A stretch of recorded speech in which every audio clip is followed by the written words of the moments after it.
कोलते, राहणार शहापूर, तालुका नेवासा, जिल्हा अहमदनगर। मी या सालबर्डी या मूव्हीमध्ये जी घटना दाखवलेली आहे त्या ज्या गावात झाली त्या गावापासून माझं गाव एक 8 ते 9 किलोमीटर आहे।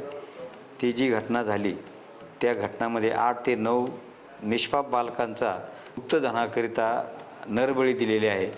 ती अत्यंत वाईट आणि एकदम निरागस मुलांची हत्या केलेली एकदम वाईट घटना होती। आणि त्या घटनेमध्ये जे काही घटना झाल्या त्या संपूर्ण घटनेचं तंतोतंत चित्रीकरण ह्या सालबर्डी ह्या मूव्हीमध्ये संबंधित निर्माते आणि ते दिग्दर्शकांनी अत्यंत तंतोतंत दाखवलेलं आहे।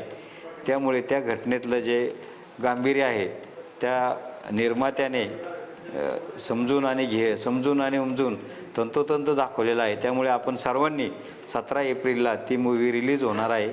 ती मूव्ही आपण अवश्य बघावी अशी मी आपणाला आवाहन करतो।